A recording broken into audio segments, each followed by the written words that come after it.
यदि हम अखंड भजन करना चाहते हैं, हमारा निर्दोष भजन हो, तो इन 20 बातों से बचना चाहिए। पहली है अपने जीवन में जांच कर लेना।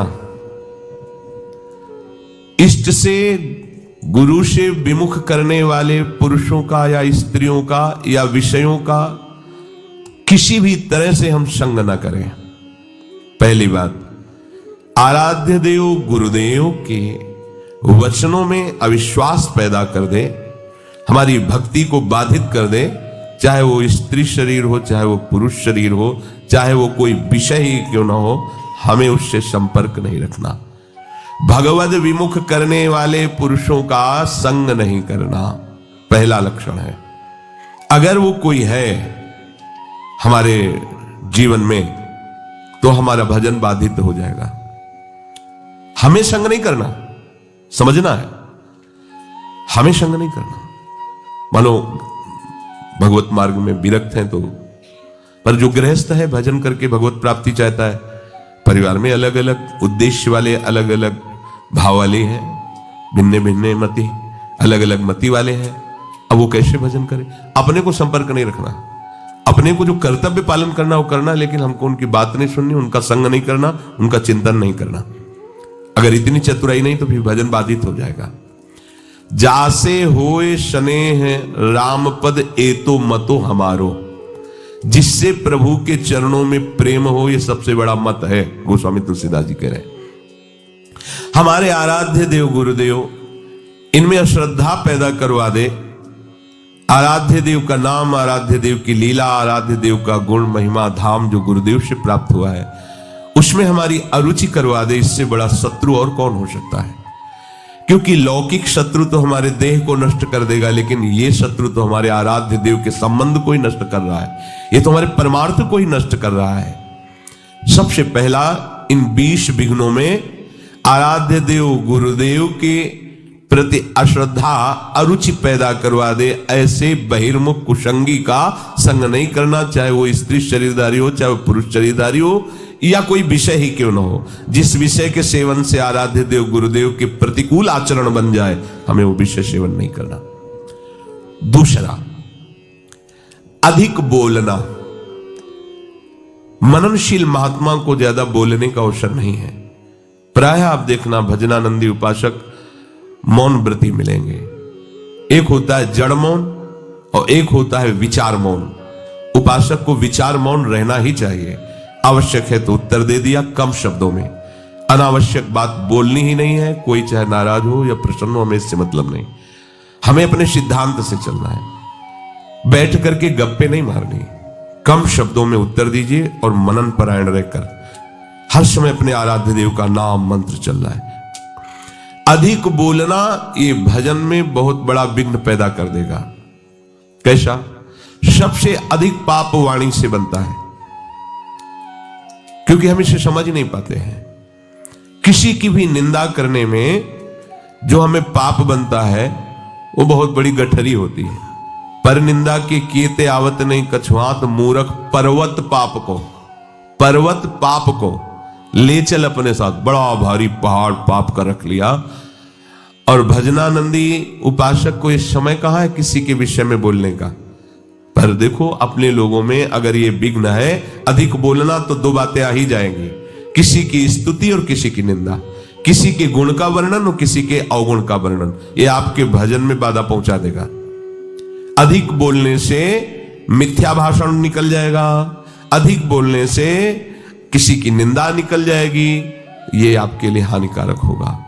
अहितकारी वचन, मिथ्या वचन, निंदा से भरे वचन, ये हमारे जिह्वा में नाम भगवान को प्रकाशित नहीं होने देंगे, मंत्र में रुचि नहीं हो पाएगी। अधिक बोलना। तीसरा है नवीन नवीन भोगों को भोगने की इच्छा रखना। आज ऐसे भोजन बनाया जाए, आज ऐसे किया जाए, आज ऐसे किसी भी इंद्रियजन्य भोग को नवीन नवीन प्रक्रिया से भोगने की इच्छा रखना, ये भजन के लिए बहुत हानिकारक है। शरीर के प्राण पोषण के लिए ही हमें केवल अन्न जल आदि का आवश्यक ग्रहण करना होगा, जिससे हमारा शरीर भजन मार्ग में सहायता दे। बस अगर इसी जन्म में भगवत प्राप्ति करना है तो आपको चारों तरफ से अपने आप को घेरना होगा। अगर हमारी इंद्रियां, हमारा मन विषय सेवन में ही बना रहा तो भगवदानंद किससे हम अनुभव करेंगे? कैसे हम भगवत चिंतन में तन्मय होंगे? बिना तन्मयता के आराध्य देव की अनुभूति नहीं होती।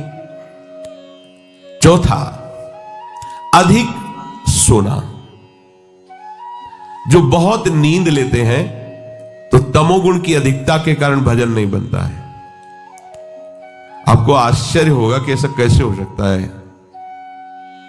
भजन की जब लगन लगती है, 11 बजे रात्रि के शयन करना, 2 बजे उठ जाना, स्नान किया, शौच किया, वृंदावन की परिक्रमा की, ऐसी दिनचर्या, और 2 बजे दिन में माधुकरी मांग के पाना, कोई बाल भोग, ये सब चाय नाश्ता कुछ नहीं, 2 बजे दिन में।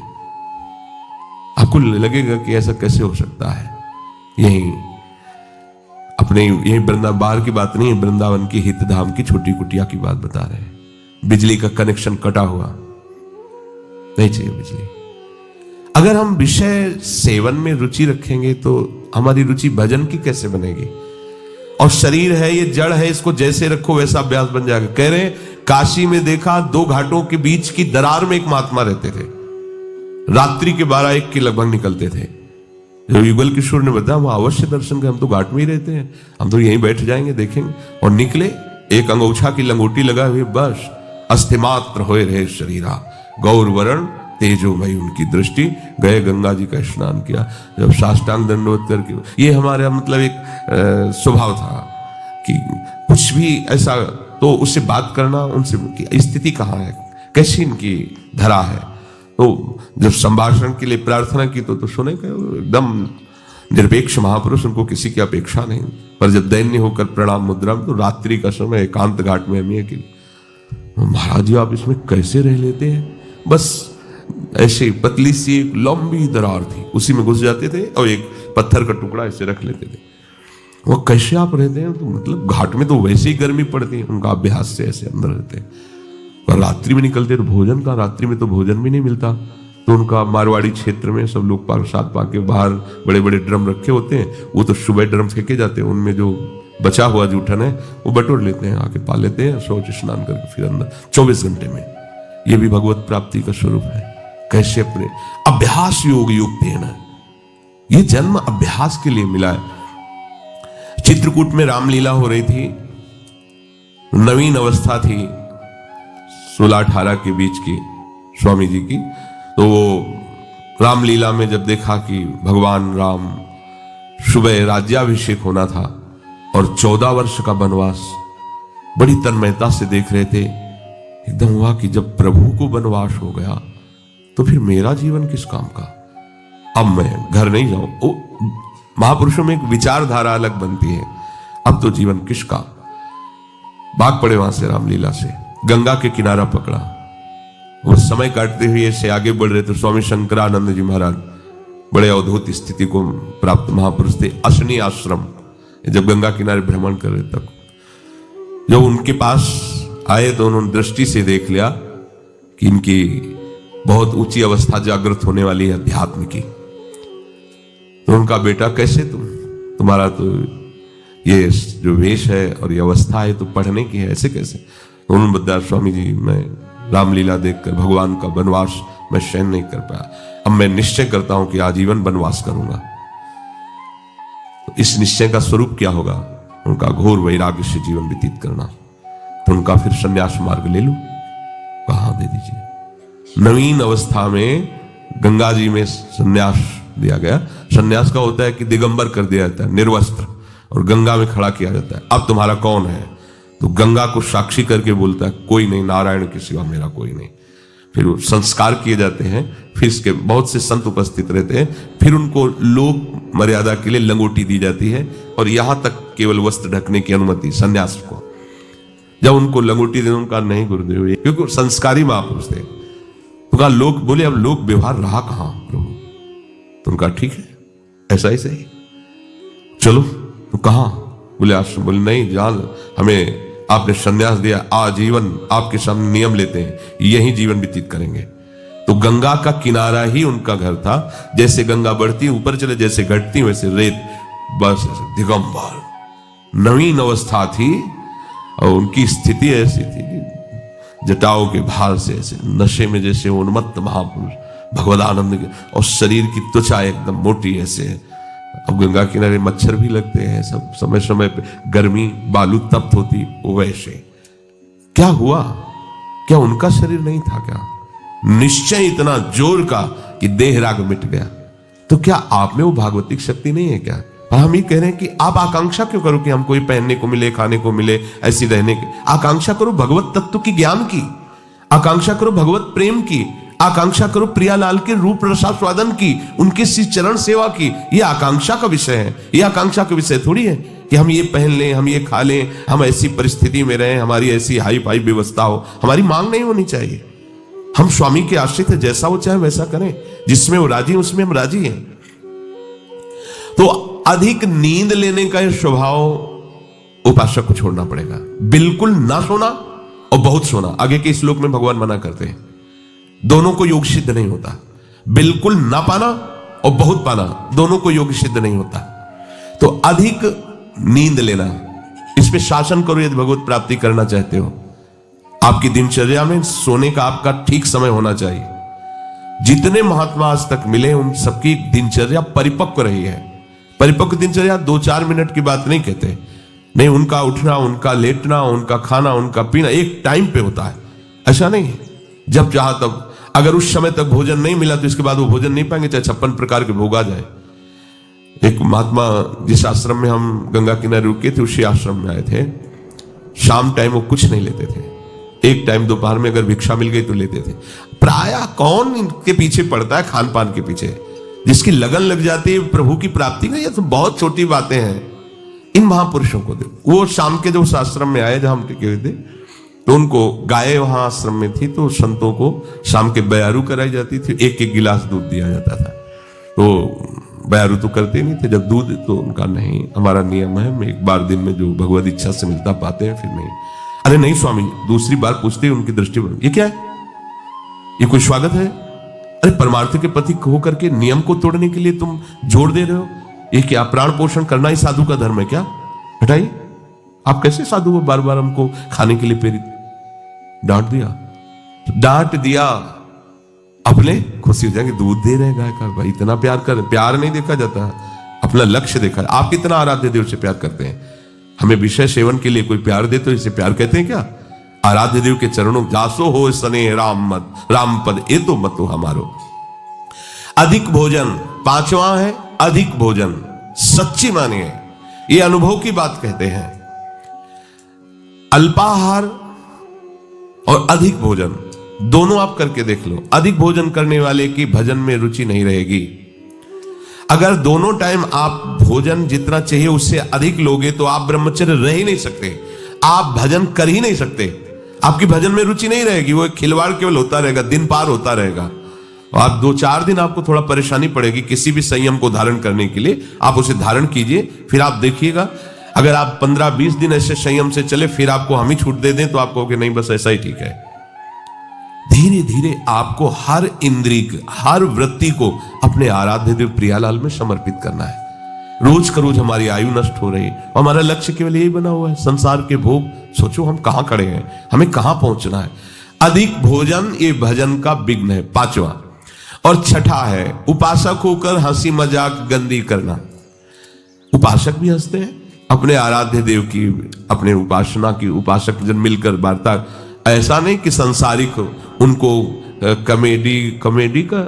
कॉमेडी उनको सुन के हंसना पड़े, उनको प्रोग्राम देखना पड़े कि हाँ चल रहा है कॉमेडी को हम हंस रहे हैं, ये साधना है क्या? हंसने के लिए तुम्हें तो प्रियालाल बहुत है, हास परिहास रसिका। या उपासक जन आपस में बैठ करके भगवत वार्ता, पवित्र वार्ता से विनोद, नहीं तो विनोद की ठौर कहां है? बिल्कुल नारायण हरिभजन में पांचों न सुहात, विषय भोग निद्रा हंसी जगत प्रीति बहुबात। तो हंसी मजाक करना ये उपासक का भजन का विघ्न है, ऐसा न करें। सातवां है अपने रिश्ते नातेदारों के प्रति आसक्त हो जाना, जैसे स्त्री पुत्र और भी जो संबंध है इनमें आसक्त, भजन नहीं बन पाएगा।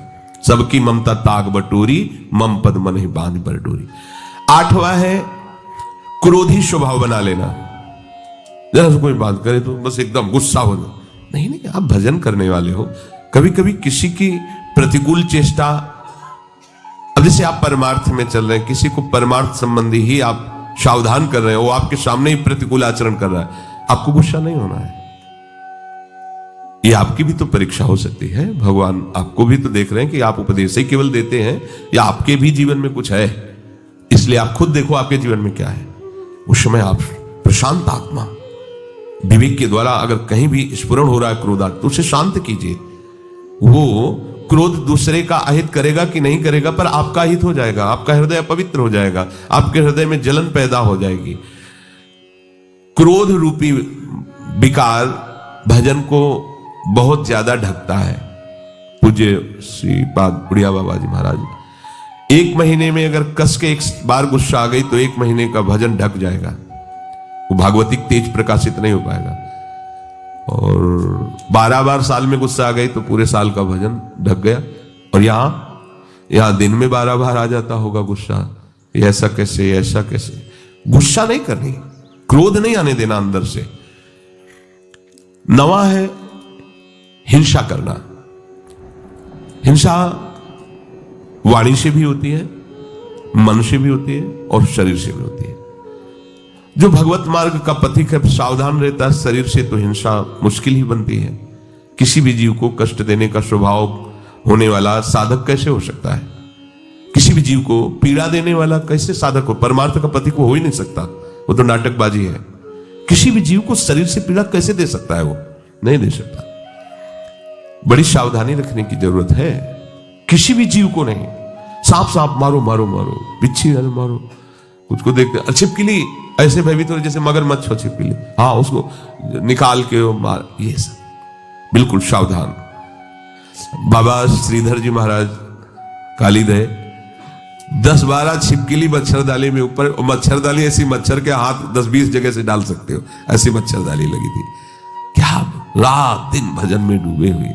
वो ऐसा नहीं था कि वो छिप जो जाते थे अपने लोग। तो आपका लक्ष्य प्रभु है तो आप में सबको प्रभु को देखना होगा। सब में प्रभु, कोई भी बाधा नहीं पहुंचा सकता। सेनपुर में आपको मतलब ये बात ऐसा लगेगा कि शायद अत्युक्ति करके कही जा रही हो। जैसे काले चीटे घूमते ना, ऐसे भूरी और काली बिच्छी घूमती थी शाम के, और एक से एक कोबरा, किंग कोबरा, बड़े बड़े सांप, क्योंकि गंगा का किनारा, भीषण जंगल। और एक पंजीरी बाबा, बूढ़े बाबा उधर रहते थे, दूसरे हम वहां थे। और वो कान के बहरे थे कि हल्ला बचाओ तो सुनाई ला दे। अब केवल भगवत आश्रय ले ही तो और क्या वहां रह सकता है। बस दृढ़ निश्चय था कि अगर संयोग है तो काटेगा, नहीं तो नहीं काटेगा। तो बहुत समय तक रहने पर कभी बिच्छी ने नहीं मारा, कभी सांप ने। ऐसे आसन में बैठे हुए और ऐसे सांप जा रहे हैं, ऐसे बिछखा पर सांप। उल्लुओं की आवाज तो ऐसे जैसे कोई संगीत गा रहा हो। 14 राग से उगाता है उल्लू, 14 प्रकार की आवाज होती है। हर आवाज में एक भय उत्पन्न हो। गंगा जी के किनारे तो प्रतिध्वनि भी होती थी उसकी। अंधेरा, न कोई लाइट, न कुछ, केवल प्रभु ही प्रभु, मंत्राकार वृत्ति। अरे जो पीछे संत महात्मा इसीलिए ऐसे स्थानों का चयन करते थे, अन्य आश्रय नहीं, केवल भजन ही करना पड़ेगा, दूसरा उपाय नहीं है। हिंसा ना तो शरीर से होनी चाहिए और वाणी से भी हिंसा होती है। किसी के दिल में दुख पहुंचाने वाली वाणी बोलना है हिंसात्मक वाणी है? नहीं।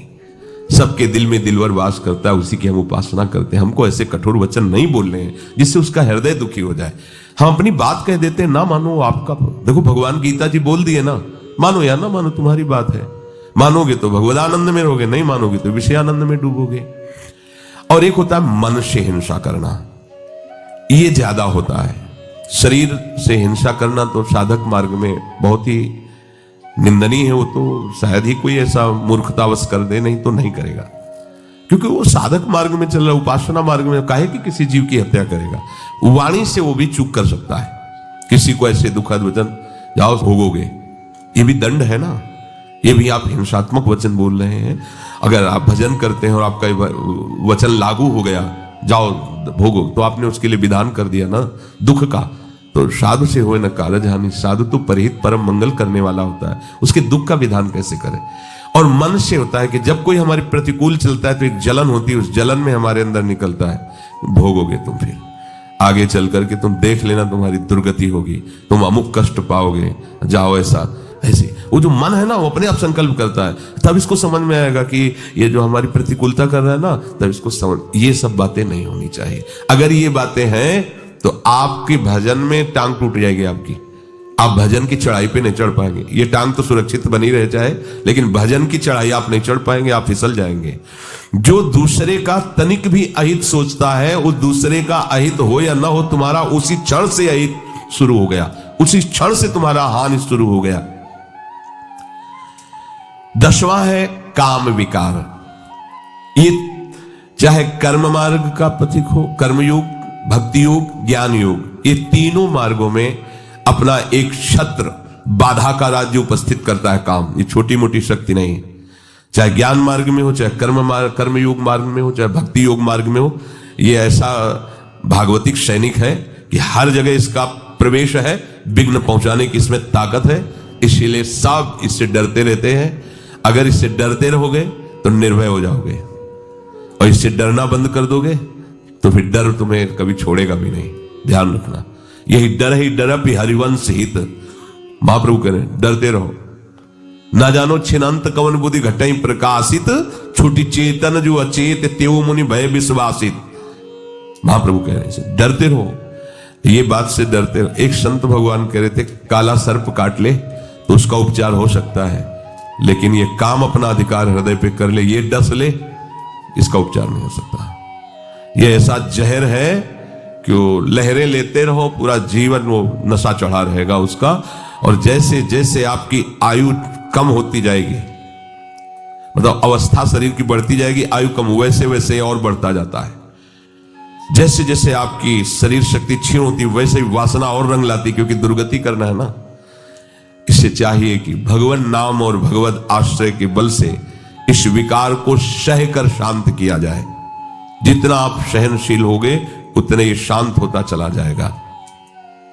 11वां, अपनी निंदा होने पर सहन न करना।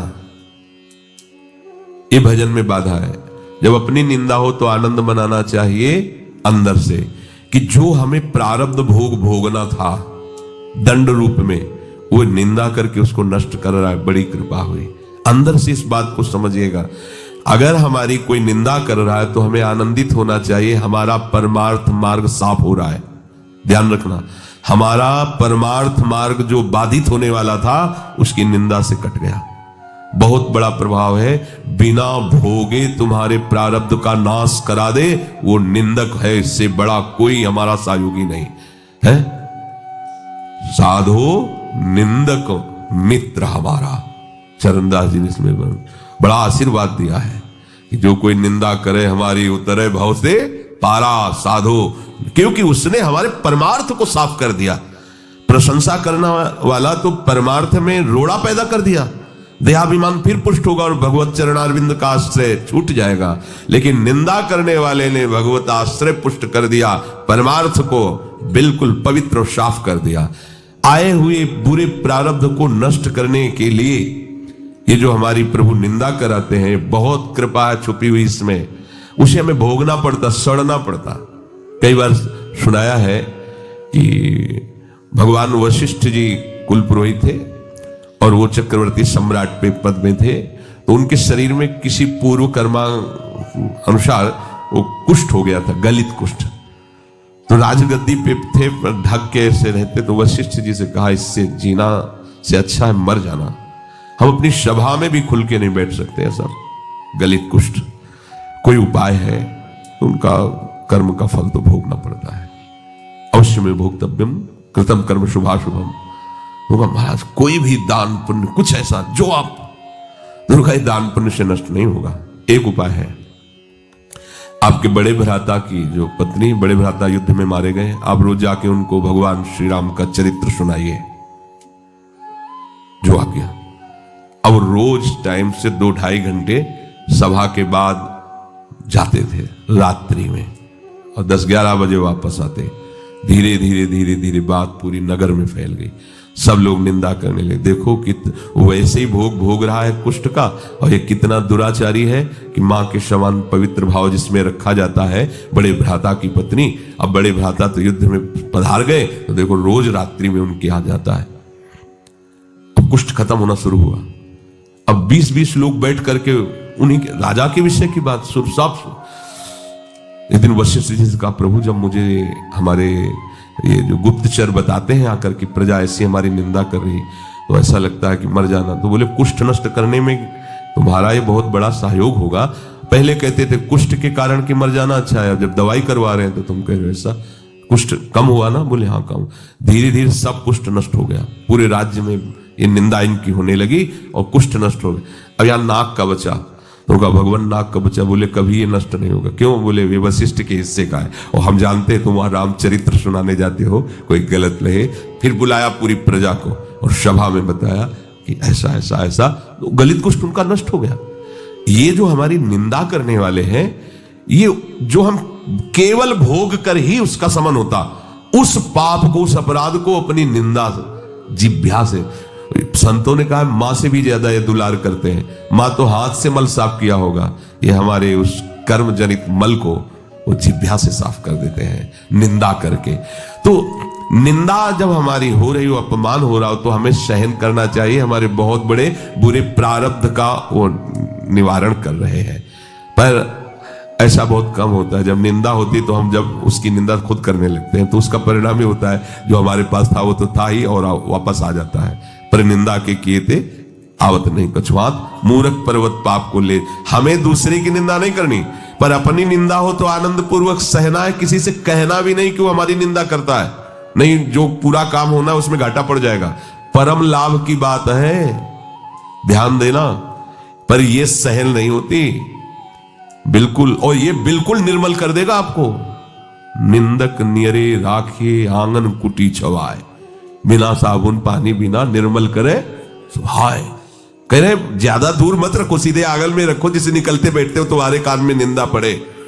अगर कहीं भगवान ऐसी पवित्र व्यवस्था कर देते हैं कि कोई निंदा करे तो उसका विरोध कभी ना करे, चुप रहे। यद्यपि बहुत कड़वी दवा है, वो तुम ऐसा कह रहे थे, अरे वो क्या पापी पुरुष हैं इसीलिए संतों पर दोष लग, बिल्कुल मत बोलो, नहीं तो सब घाटा हो जाएगा दवा में। फिर वो उतनी सामर्थ्य नहीं रह जाएगी आपका जो रोग नष्ट होना है। शांत चुपचाप सह जाओ। जैसे कोई कहे कि वो ऐसी निंदा कर रहे थे, हाँ तो इसी लायक हम ही है ना, राधा राधा, आगे बढ़ो, अपना काम बन रहा है। श्री जी कितनी कृपालु है, बिना भोगे हमें निर्मल करके आगे बढ़ा रही। और 12वां है स्वयं दूसरों की कभी निंदा ना करना और ना सुनना। देख लो ये भजन के विघ्न है। अपनी जबान से किसी की निंदा नहीं करना, अपने कान से किसी की निंदा नहीं सुनना। और 13वां है अपनी दिनचर्या में आलस्य न करना।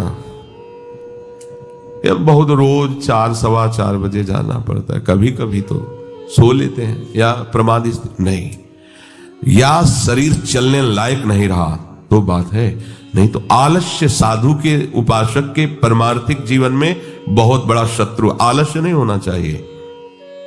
और शौकीनी, कोई भी वस्त्र खान पान कुछ भी शौक के लिए नहीं होना चाहिए। आज इस रंग का चप्पल तो कल उस रंग का जूता, तो इस रंग का मुफलर तो इस रंग की जैकेट, ये परमार्थ के पथिक के नहीं। जो आपके पास वो वस्त्र है आराम से, उनके लिए आप शौक मत रखो, या वैसा आए या वैसा, और किसी भी तरह की कोई शौकीनी के लिए वस्तु का प्रयोग ना करो। 15वां, किसी भी तरह की प्रसिद्धि को अपने में स्वीकार मत करो।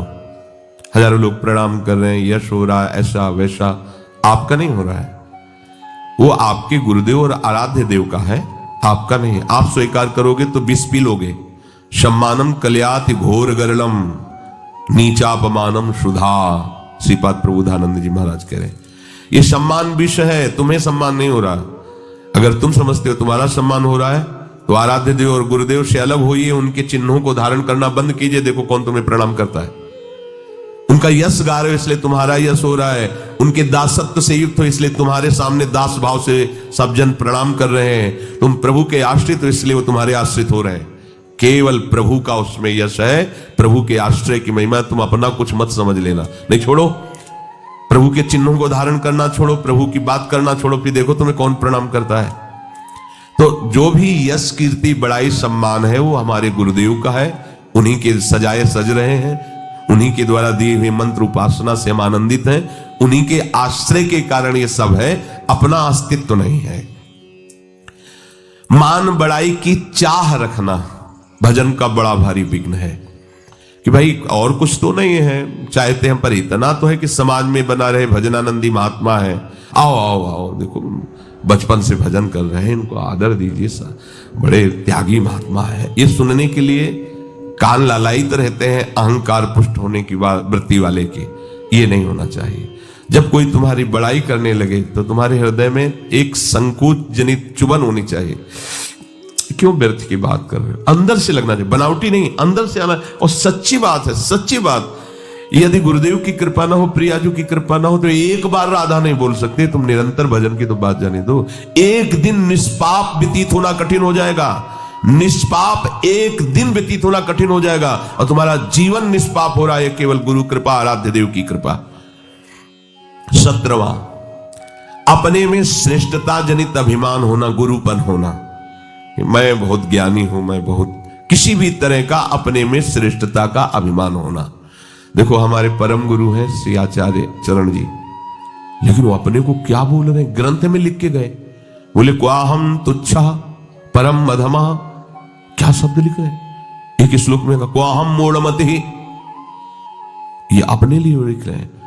ये उत्तम महाभागवत का लक्षण है, उसमें दैन्य होता है। देखो आज तक कोई श्री हनुमान जी की जोड़ का महात्मा नहीं हुआ, हनुमान जी की जोड़ का नहीं हुआ, बल में, ज्ञान में, दासत्व में, सेवा में बेजोड़ महात्मा।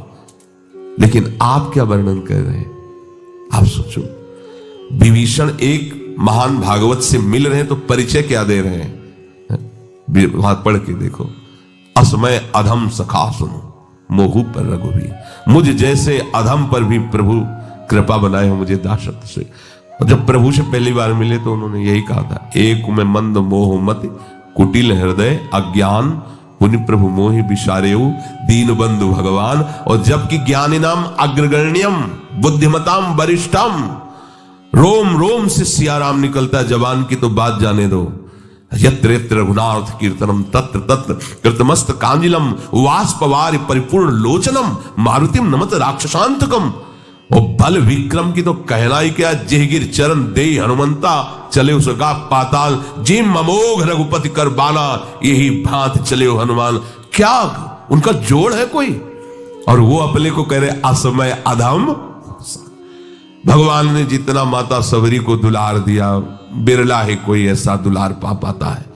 और सबरी जी क्या प्रभु से कहे, अधम ते अधम अधम अति नारी, तीन मां मैं मति मंद अघारी। ओहो, ये देखो महाभागवतों की वाणी। देखो आद्य गुरु भगवान शंकराचार्य अहम ग्रह उपासना के आचार्य, और वो कह रहे हैं कि सत्यपि भेदापगमे नाथ तवाहम नमाम कीनस्तुम सामुद्रो ही तरंगा कुचन समुद्रो न तारंगा। नाथ यद्यपि ये बात सत्य है कि हम में और आप में भेद नहीं है, क्योंकि अभेद भक्ति के आचार्य हैं, अभेद ब्रह्म स्वरूप के आचार्य हैं, उसी का उपदेश करें। पर बोले प्रभु एक बात परम सत्य है कि समुद्र से ही तरंग उत्पन्न होती तो अभेद है, पर तरंग से कभी समुद्र उत्पन्न हुआ हो ऐसा कहीं वर्णन नहीं पाया गया। अर्थात हे हरि, आप समुद्र हो और मैं आपकी तरंग हूं। ये आदि गुरु भगवान शंकराचार्य की षटपदी नामक स्तुति में वर्णन है। आप कितने भी कोई भी बड़े बड़े महापुरुष हुए हैं, उस असीम अगाध महिमा में जब, तो फिर अपने को दैन्य ही देखा है। इसलिए कभी भी किसी को भी अभिमान की जरूरत नहीं है। अगर अभिमान किसी भी तरह का हम अपने हृदय में रखते हैं तो अभी सत्य वस्तु को जाना नहीं। जिस वस्तु को जानने के बाद कुछ जानना बाकी नहीं रहता, उस वस्तु को जब जान लिया जाता है तो अभिमान नहीं रहता, और जब तक उस वस्तु को जाना नहीं तो अभिमान किस बात का। दोनों स्थिति में अभिमान नहीं होता। जब उसको जाना नहीं, पाया नहीं, तो अभिमान किस बात, और उसको पा लेने के बाद, जान लेने के बाद अभिमान रहता ही नहीं है। 18वां, परदोष चिंतन। कभी किसी के दोषों का चिंतन न करे, क्योंकि चिंतन यदि दोषों हो तो आपके अंदर दोष आ जाएंगे। चिंतन के साथ साथ वर्णन, श्रवण, ये सब शुरू हो जाता है दोषों। ये बिल्कुल अपने भजन मार्ग में भयानक विघ्न है। 19वां, दिखावटीपना नहीं होना चाहिए। एक पद्धति से चलो। अगर वैराग्य मार्ग में भी है तो गुरु परंपरागत वस्त्र और तिलक आदि रचना का एक ही क्रम है। अलग अलग संप्रदायों में अपने अपने आचार्य द्वारा जो तिलक दिया गया है, यह हमारा बनावटीपना या दिखावटीपना नहीं है। यह हमारा आचार्य प्रदत्त दासत्व का चिन्ह है। यह कोई खिलवाड़ नहीं है कंठी तिलक धारण करना, पर बनावटी नहीं। आचार्य परंपरा से जुड़ा होना चाहिए, आचार्य प्रदत्त मंत्र होना चाहिए, तभी। ऐसा नहीं कि बनावटी वेश जो मनाया लाल पहन लिया। ये दाम में कहे थे लाल कपड़ा पहने, बोले शरणागत मंत्र लेना है, तो मेरे को वैसे ही आप लाल वेश धारण, बोले वो तो ऐसे पहन लिए। ऐसे कैसे पहन लिए? गेरुआ वस्त्र की महिमा समझते हो? साक्षात नारायण स्वरूप अग्नि स्वरूप माना जाता है, ऐसे ही धारण कर लिए, ऐसे ही कपड़े धारण कर लिए, ऐसे मन मानी। कोई भी दिखावटीपना नहीं होना चाहिए, आचार्य परंपरागत होना चाहिए। और उपास्य देव की प्राप्ति के लिए जो वैराग्य वेश धारण किया है, जो गुरु ने दिया है, प्राण निकल जाए पर उसे नहीं छोड़ना चाहिए। ये जो ऐसे नहीं मनमानी आचरण, ऐसा नहीं। एक बार एक महाभागवत, एक परम सन्यासी को बंदी बनाया गया था, गौ हत्या के विरोध में वो खड़े हुए थे। तो उनको कहा गया आप अपने वस्त्र उतारिए, तो उनका गला काट दीजिए, स्वीकार है, पर हमें काषाय वस्त्र नहीं उतार सकते। ये हमारे आचार्य और गुरु प्रदत्त है, तुम इसे खिलवाड़ मत समझना। ऐसा जब गौ हत्या के विरोध में खड़े हुए थे तो उनका दंड भी भंग कर दिया गया था, उनका श्राप लागू हो गया था। बहुत ये जो आचार्य परंपरा से पोशाक और भागवतिक चिन्ह वैष्णव चिन्ह मिलते हैं, खिलवाड़ नहीं है। जब मन आया तब धारण किया, जब मन आया तब उतार दिया, ये हुए ही नहीं प्रभु के। ये सब केवल स्वांग रचने वाले नौटंकी नाटक वाले हैं। ये कोई नाटक का खेल है क्या कि पर्दे पे गए तो साधु का वेश बना करके आशीर्वाद दे रहे हैं, पीछे आए तो पैंट शर्ट और बीड़ी हुक्का पी रहे हैं? ये थोड़ी, ये कोई सीरियल का साधु थोड़ी है। अपने जीवन को आचार्य गुरु परंपरा में आजीवन उसी में, हमारे जो गुरुदेव ने हमें वस्त्र दिया, मंत्र दिया, उपासना दी, भागवतिक चिन्ह दिए, उसी के अनुसार हमें चलना है। दिखावटी नहीं होना चाहिए, बनावटी नहीं होना चाहिए। सोमवार को और रंग के, मंगल को और रंग के, बुध के और रंग को, बृहस्पति के और रंग के, ये बहुरंगी बाबा नहीं होना चाहिए। आराध्य देव के रंग में रंगे हुए। शुरू से हर संप्रदाय की एक पोशाक होती है। नैष्ठिक ब्रह्मचर्य श्वेत वस्त्र धारण करके मूंज मेखला, महावाक्य ऊपर का लाल वस्त्र नीचे का सफेद, सन्यास काशा गेरुआ वस्त्र, वैष्णव श्वेत पीत या भगवत प्रसादी। किसी भी संप्रदाय का वैष्णव पीत वस्त्र धारण कर सकता है, श्वेत वस्त्र धारण कर, या गुरु इष्टिक भगवत प्रसादी, उसमें रंग नहीं देखा जाता। अगर भगवत प्रसादी है तो उसे वो हमारे आराध्य देव की प्रसादी, अन्यथा अपनी स्वेच्छापूर्वक नहीं। विरक्त मार्ग में है, अगर कौपीन नहीं है, कौपीनवंता खलु भाग्यवंता, अगर आपका पुरुष शरीर और आपको वैराग्य मार्ग में कौपीनवंता खलु, मार्किन ऊपर से कौपीन लग, जैसी आपको रहने दी गई आजीवन। फिर हमें नहीं देखना कि जिसने हमें रहने दी वो कैसे रह रहा है, हमें देखना है हमें कैसे रहने दी गई, हमको उसी में चलना है। वो किस स्थिति में क्या है उनका खेल वो जाने, हमें जो दिया गया हमको उसी के अनुसार चलना है। बनावटीपन दिखावटीपन अपने जीवन में नहीं होना। और 20वां है आवश्यकताओं को बढ़ा लेना। जो आवश्यकताओं को बढ़ा लेता है भजन में विघ्न है। बहुत कम आवश्यकता में आपकी दिनचर्या व्यतीत होनी चाहिए। आपका भोजन, आपका वस्त्र, आपका प्रकृति का प्रयोग कम होना चाहिए। जितना प्रकृति के भोक्ता बनेंगे उतनी प्रकृति आप पर शासन करेगी, अधीन हो जाओगे। और जितना प्रकृति से कम व्यवहार करेंगे, कम से कम भोगेंगे और जीवन यापन के लिए उसको स्वीकार करके भजन करेंगे, तो प्रकृति ही आपको मुक्त कर देगी। जाओ प्रभु की तरफ बढ़ो। और जो प्रकृति को भोगता है, आकर्षित करके, अधीन करके नष्ट कर देती है। ये 20 दोष भजन में भारी विघ्न पैदा कर